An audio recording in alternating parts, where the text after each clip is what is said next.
jelang laga kualifikasi Piala Dunia 2026 antara Timnas Indonesia dan Bahrain di Stadion Utama Gelora Bung Karno, SUGBK, pada 25 Maret 2025, muncul rumor kontroversial terkait permintaan pengamanan khusus dari pihak Bahrain. Kabar yang beredar menyebutkan bahwa Timnas Bahrain meminta kendaraan taktis, rantis, selama pertandingan di Indonesia. Namun, Ketua Umum PSSI, Erick Thohir, dengan tegas membantah rumor tersebut. Bantahan tegas dari PSSI. PSSI menegaskan bahwa hingga saat ini tidak ada permintaan resmi dari Bahrain terkait penggunaan kendaraan rantis selama pertandingan di Jakarta. AFC, Konfederasi Sepak Bola Asia, telah memiliki prosedur keamanan yang ketat dan menilai Indonesia sebagai tuan rumah yang baik dalam berbagai pertandingan internasional. Regulasi yang diterapkan AFC harus diikuti oleh semua negara peserta, termasuk dalam aspek keamanan. Berdasarkan evaluasi yang telah dilakukan, Indonesia dinilai mampu menyelenggarakan pertandingan dengan standar keamanan yang memadai. Sebagai tuan rumah berbagai ajang internasional, Indonesia telah menunjukkan kapasitasnya dalam mengelola pertandingan dengan tertib dan aman. Oleh karena itu, rumor mengenai permintaan kendaraan rantis dianggap tidak berdasar. Spekulasi yang muncul di kalangan supporter. Isu terkait permintaan kendaraan rantis dari Bahrain berkembang di tengah berbagai kontroversi yang mewarnai perjalanan Timnas Indonesia di kualifikasi Piala Dunia 2026. Pada pertemuan sebelumnya di Bahrain pada Oktober 2024, Timnas Indonesia sempat mengalami keputusan wasit yang dinilai merugikan dan pertandingan berakhir imbang 2-2. Hal ini menimbulkan kekecewaan di kalangan pendukung Timnas Indonesia yang merasa bahwa laga tersebut tidak berlangsung dengan adil. Selain itu, Bahrain juga sempat mengajukan permintaan agar pertandingan di Indonesia digelar di tempat netral dengan alasan keamanan. Namun, permintaan tersebut ditolak oleh AFC setelah melakukan evaluasi terhadap kondisi di Indonesia. Keputusan AFC ini memperkuat keyakinan bahwa Indonesia tetap menjadi tempat yang layak dan aman untuk menggelar pertandingan internasional. Banyak pihak menilai bahwa rumor ini bisa jadi merupakan bagian dari strategi tertentu untuk menciptakan ketegangan menjelang pertandingan. Dengan atmosfer yang diprediksi akan panas, isu-isu seperti ini dapat memperkeruh suasana dan memengaruhi fokus serta mentalitas pemain.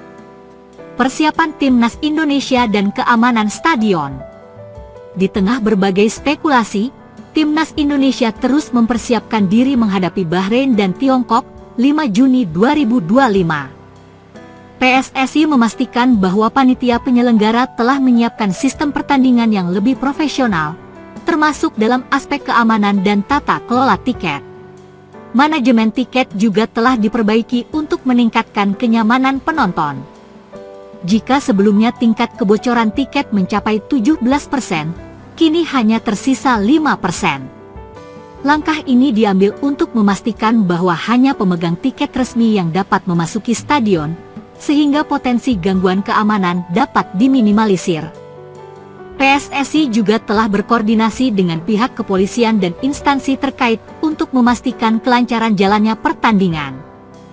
Pengamanan akan diperketat di berbagai titik strategis, termasuk area stadion, jalur masuk dan keluar, serta tempat-tempat yang berpotensi menjadi pusat keramaian. Dengan sistem pengamanan yang telah disiapkan, diharapkan pertandingan dapat berlangsung dengan tertib tanpa gangguan berarti. Dukungan supporter dan harapan pertandingan yang sportif. Dukungan supporter menjadi salah satu elemen penting dalam pertandingan ini. Dengan antusiasme tinggi yang ditunjukkan oleh pendukung Timnas Indonesia, atmosfer di SUGBK diperkirakan akan sangat meriah. Para pemain diharapkan dapat tampil maksimal dan memberikan hasil terbaik bagi Indonesia. Di sisi lain, penting bagi semua pihak untuk menjaga sportivitas dalam pertandingan ini.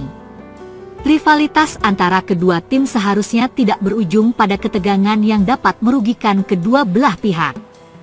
Sebaliknya, laga ini bisa menjadi ajang pembuktian bagi Indonesia sebagai tuan rumah yang mampu menyelenggarakan pertandingan dengan standar internasional. Masyarakat diimbau untuk tetap tenang dan tidak mudah terprovokasi oleh rumor yang tidak jelas sumbernya. Dengan persiapan matang dan koordinasi yang baik antara PSSI, AFC, serta pihak keamanan, laga antara Indonesia dan Bahrain diharapkan dapat berlangsung dengan lancar dan aman. Bantahan resmi dari PSSI diharapkan dapat meredam spekulasi yang berkembang. Fokus utama kini tertuju pada persiapan timnas Indonesia untuk menghadapi laga krusial dalam upaya meraih tiket ke Piala Dunia 2026. Patrick Kluivert akan mulai melatih langsung tim nasional atau timnas Indonesia pekan ini. Pelatih asal Belanda itu memanggil 27 nama pemain sementara ke dalam tim nasional untuk 2 laga grup C kualifikasi Piala Dunia 2026 menghadapi Australia di Sydney pada 20 Maret dan Bahrain di Jakarta pada 25 Maret. Dari 27 nama pemain ini, Septian Bagaskara menjadi pemain lokal baru yang membela timnas Indonesia. Ada pula nama Ula Romeni yang menjadi striker baru timnas setelah proses naturalisasi pemain yang membela Oxford United itu rampung pada 8 Februari lalu. Selain 2 nama itu, 25 pemain lainnya adalah nama-nama yang dulu menghiasi skuad di era Shin Tae-yong. Daftar sementara 27 pemain ini akan bertambah menyusul datangnya 3 pemain baru, yaitu Dean James, Joey Plupesi, dan Emil Audero yang baru merampungkan sumpah dan janji kewarganegaraan warga negara Indonesia, WNI. Sebanyak 30 pemain ini nantinya akan merebutkan jatah 23 pemain yang didaftarkan per laga sesuai aturan FIFA. Kluivert memanggil 9 nama pemain dari Liga 1 Indonesia, satu lebih sedikit dari pemanggilan pemain terakhir era Shin pada laga terakhir kualifikasi, November lalu, saat melawan Jepang dan Arab Saudi. Dewa United, yang menempati posisi kedua klasemen, menyumbang pemain terbanyak, 3 pemain, yakni Egy Maulana, Septian Bagaskara, dan Ricky Kambuaya. Kombinasi Egy dan Septian menyumbang 18 gol untuk Dewa atau sekitar 33% jumlah gol klub berjuluk Banten Warriors itu musim ini.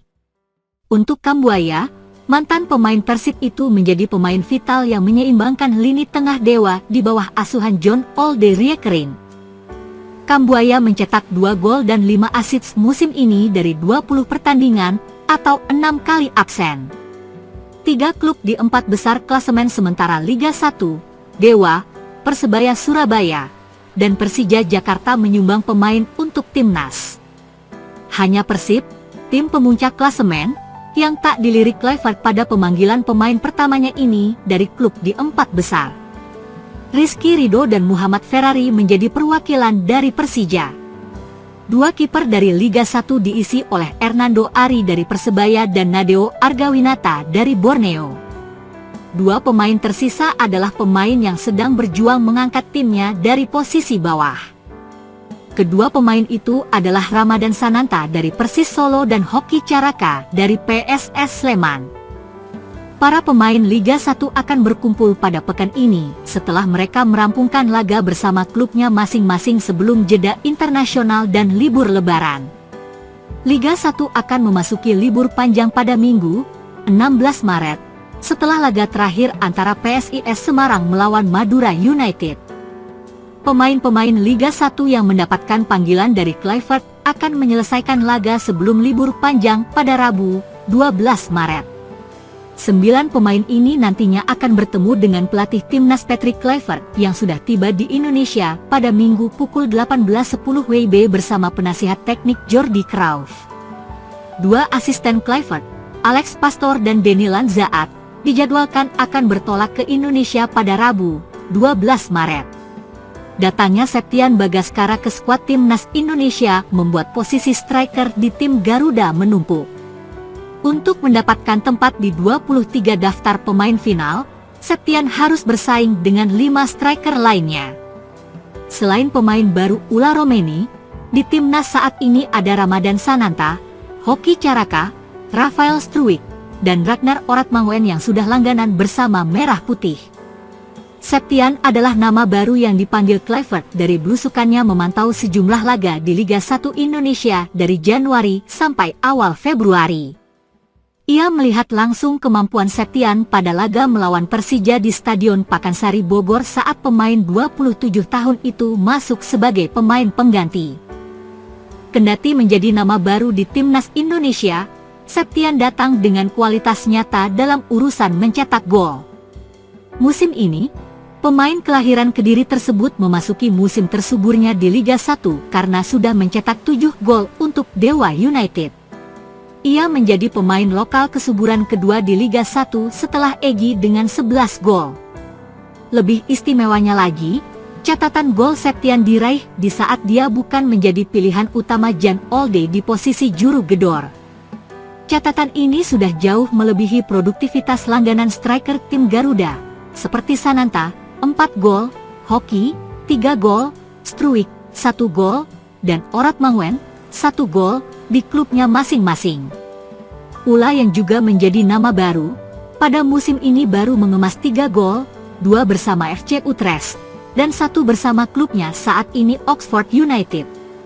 Insting tajam Septian di depan gawang lawan tak cuma terlihat di musim ini karena striker bertinggi 1,83 meter itu pernah menjadi top skor Liga 3 2018 bersama Persik Kediri dengan koleksi 28 gol. Dengan kualitasnya yang sudah terbukti musim ini dan absennya Orat Mangwen melawan Australia pada 20 Maret di Sydney karena akumulasi kartu kuning, Septian berpeluang mencatatkan debut pada laga menghadapi Socheros. Debut yang meyakinkan akan memberikan kesan pertama yang manis kepada Kluivert, yang semasa menjadi pemain disegani sebagai striker top dunia dengan koleksi 206 gol dari 408 pertandingan. Ketua Umum Persatuan Sepak Bola Seluruh Indonesia, PSSI, Erick Thohir sangat senang dengan nama-nama pertama yang dipanggil Kluivert. Menurutnya, nama-nama ini memiliki komposisi merata di setiap posisi. Ia juga mengatakan nama-nama ini sudah dipertimbangkan dengan matang oleh Kluivert beserta 2 asistennya, Alex Pastor dan Denny Lanzaat. Saya senang dengan daftar profesional pemain pilihan Coach Patrick Kluivert yang merupakan list pertamanya sebagai pelatih timnas, kata Erick, Minggu. Menteri BUMN itu berharap 27 pemain dan 3 pemain baru yang sudah menjadi WNI dapat membantu Indonesia untuk memaksimalkan raihan poin pada 2 laga bulan Maret melawan Australia dan Bahrain yang ditargetkan meraup 4 poin, dengan rincian 1 poin melawan Australia dan 3 poin melawan Bahrain. 4 poin ini akan menjadi tolak ukur yang tepat bagi Kluivert dan tim kepelatihannya yang tengah memasuki era baru di Timnas Indonesia. Selain itu, torehan poin juga sangat berharga bagi Indonesia yang menargetkan lolos ke Piala Dunia 2026, yang untuk pertama kalinya akan digelar di 3 negara.